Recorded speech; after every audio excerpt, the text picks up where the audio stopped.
Responsibility బాధ్యతాయుతంగా నిర్ణయాత్మక ప్రతిపక్షంగా ఉండండి అని చెప్పేసి తెలియజేసుకుంటున్నాను. రైట్. పవన్ గౌడ్ గారు కంటిన్యూ. నా క్వశ్చన్ కి ఆన్సర్ చెప్పలేదు మీరు. కేసీఆర్ గారు ఎందుకు రావట్లేదు? ఎందుకంటే ఆయన ప్రధాన ప్రతిపక్ష నేతగా ఉన్నారు, ఆయనకి ఎంత బాధ్యత ఉంది అనేది అందరికీ తెలిసిందే. అలాగే ఆయన ప్రధాన ప్రతిపక్ష నేతగా ముఖ్యమంత్రి తర్వాత ఎక్కువ సమయం కేటాయించేది కూడా ఆయనకే. ఆ కేటాయించినటువంటి సమయాన్ని ఉపయోగించుకోవచ్చు కదా. ఇఫ్ ఇన్ కేస్ ఏదైనా అనారోగ్య సమస్యలతో ఆయన గనక రాలేకపోతే అట్లీస్ట్ ఆ హోదానైనా మరో బీఆర్ఎస్ కీలక నేత ఎవరికైనా అప్పగించినా కూడా బీఆర్ఎస్ పార్టీకి అడ్వాంటేజ్ గా సమయం వస్తుంది కదా.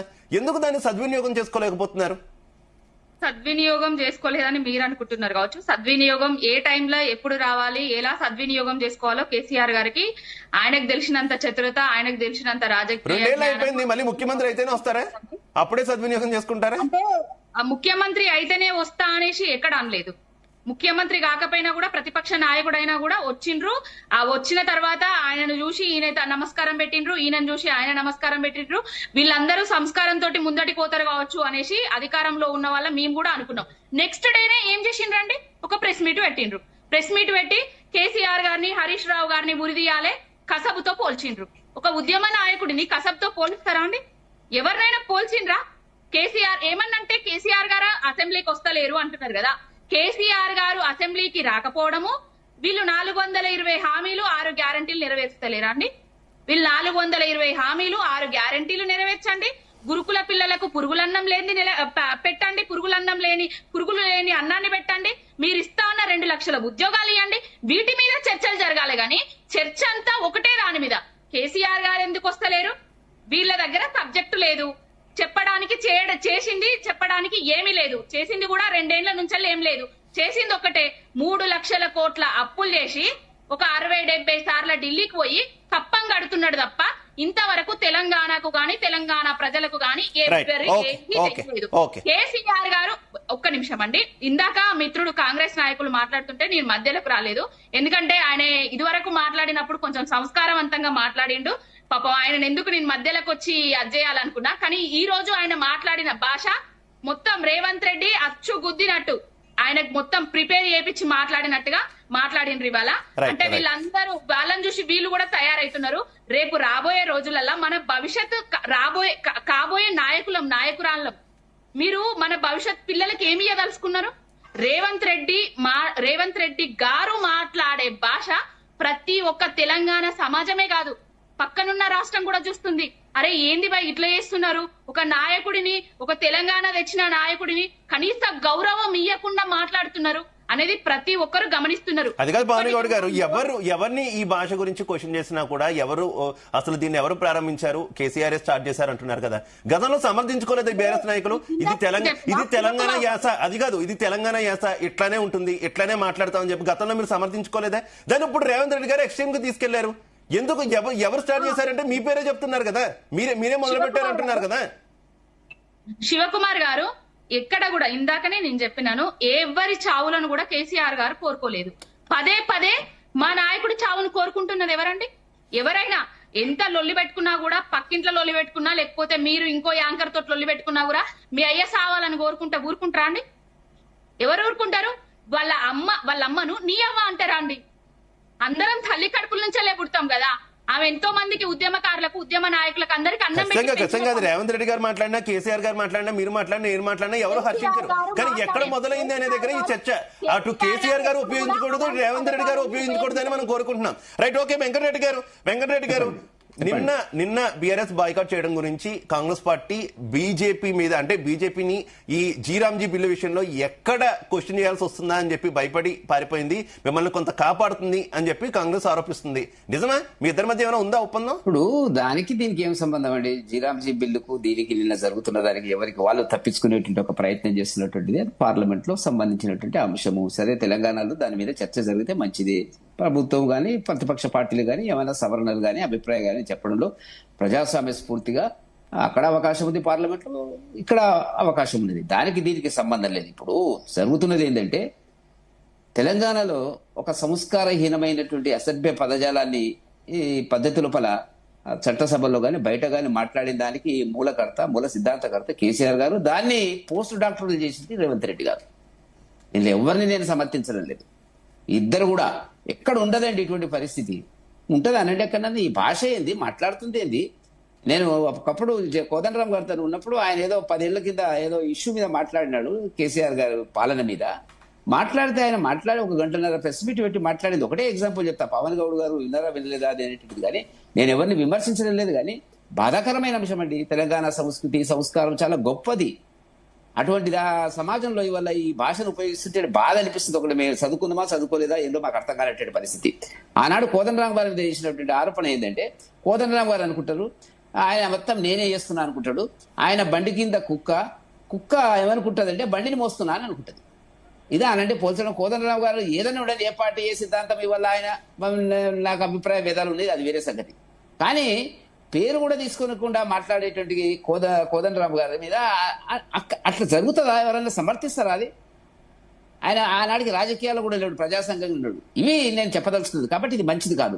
రెండవది, నిన్న జరిగింది ఏంటి అసలు టాపిక్ వద్దాము శివకుమార్ గారు.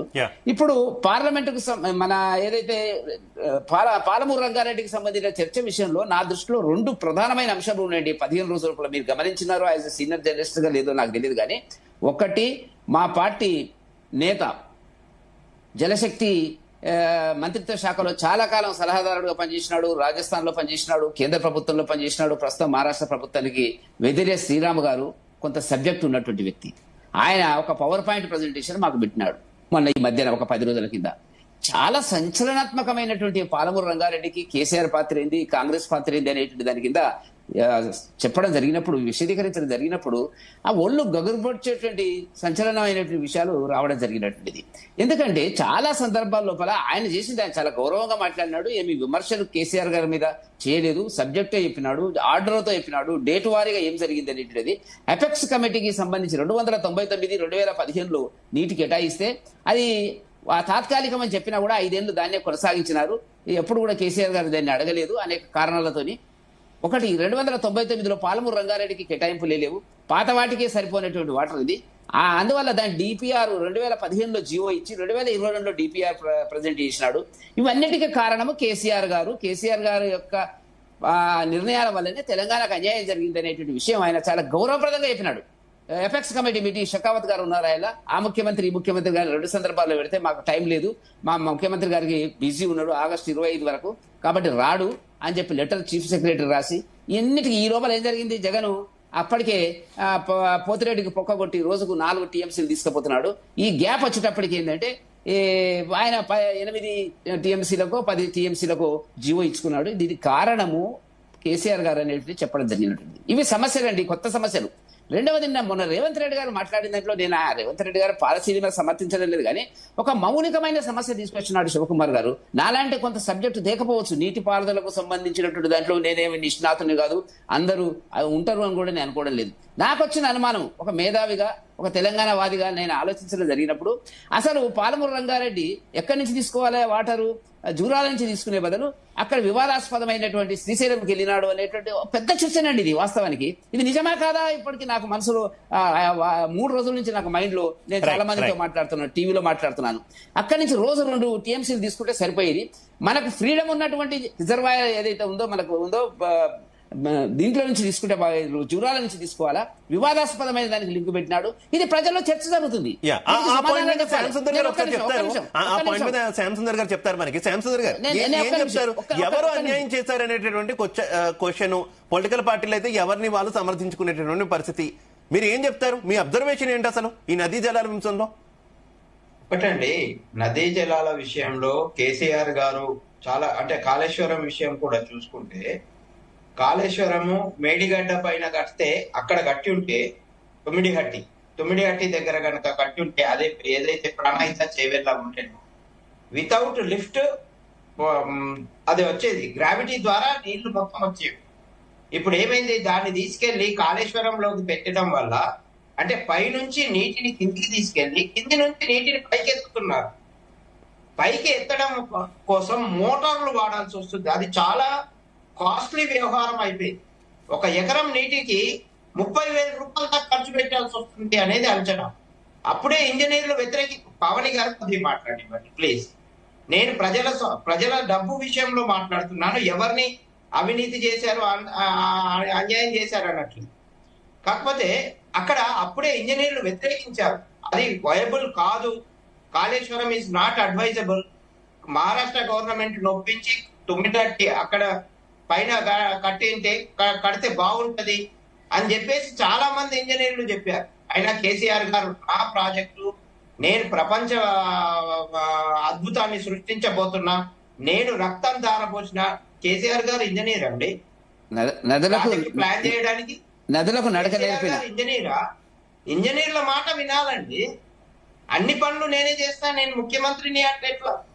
అది కరెక్ట్ కాదు. ఇప్పుడు ప్రజాధనం మొత్తం ఎన్ని కోట్లు అయినా కానీ వేస్ట్ అయిపోయింది. అందులో అవినీతి ఎంత జరిగింది ఇంకా వేరే విషయం. కాళేశ్వరం కాకుండా శ్యామసుందర్ గారు, కాళేశ్వరం కాకుండా ఈ కృష్ణానది జలాల విషయంలో ఏం చెప్తారు? పాలమూరు రంగారెడ్డి కూడా అది కూడా పూర్తి కాలేదు. పాలమూరు రంగారెడ్డి కొద్ది డబ్బులు ఖర్చు పెడితే అప్పుడే కేసీఆర్ హయాంలోనే ఆ ప్రాజెక్టు ఇంప్లిమెంటేషన్ లోకి వచ్చేది. చెయ్యలేదు. అది చెయ్యకుండా ఇప్పుడు ఉన్నటువంటి అధికార పార్టీ కూడా ఎంతసేపు ప్రతిపక్షాన్ని దుమ్మెత్తపోయడము, ప్రతిపక్షాన్ని తిట్టడం కాదండి బాధ్యత. కాంగ్రెస్ నాయకులు బాధ్యతాయుతంగా ఇప్పుడు అధికారంలో ఉన్నారు. మీ దగ్గర అన్ని రైట్స్ ఉన్నాయి.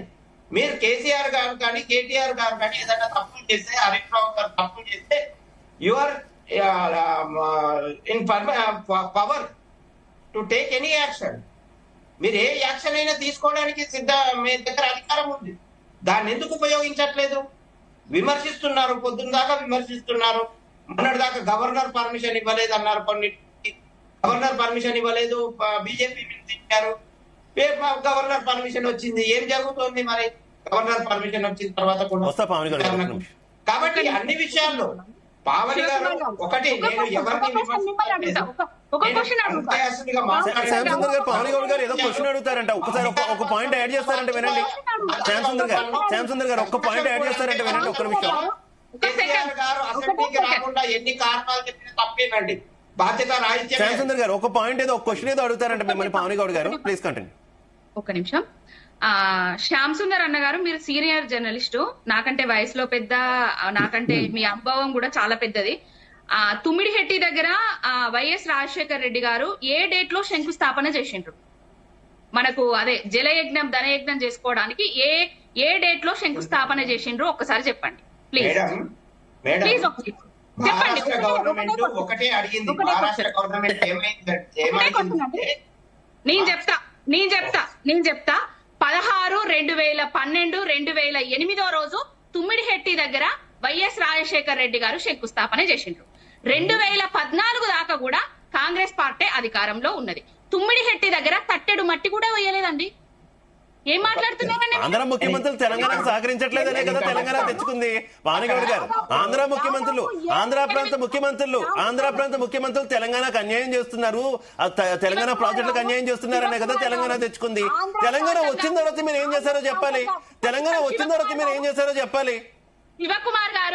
శివకుమార్ గారు అది ఆంధ్ర ప్రాంతం కాదు, మహారాష్ట్రలో కాంగ్రెస్ గవర్నమెంటే అధికారంలో ఉన్నది. అప్పుడు తెలంగాణలో కూడా కాంగ్రెస్ గవర్నమెంటే అధికారంలో ఉన్నది, ఢిల్లీలో కూడా కాంగ్రెస్ గవర్నమెంటే అధికారంలో ఉన్నది. మహారాష్ట్రను ఒప్పించి మెప్పించి తట్టెడు మట్టి కూడా తుమ్మిడిహెట్టి దగ్గర ఎందుకు ఎత్తలేదు? ఇప్పుడు కూడా శిలాఫలకం మొత్తం శిథిలావస్థలో ఉన్నది. నేను బయట ఇట్లాంటి మేధావులు మాట్లాడుతుంటేనే తుమ్మిడిహెట్టి దగ్గర వీళ్ళు మరి పైపులు వేసిండ్రో, మళ్ళీ గ్రావిటీ లేచిండ్రో, మరి కెనాల్ లేదా విండ్రో అని ఒకసారి పోదామని చూసిన పోయినా అక్కడికి పోయేసరికి శిలాఫలకం శిథిలావస్థలో ఉన్నది. ఈ సీనియర్ జర్నలిస్టులు అనేటోళ్ళు మేధావులు చెప్పాలి తెలంగాణ సమాజానికి. కాళేశ్వరం ఎందుకు దిక్కైంది అనేది మీరు సీనియర్ జర్నలిస్టులు చెప్పాలి.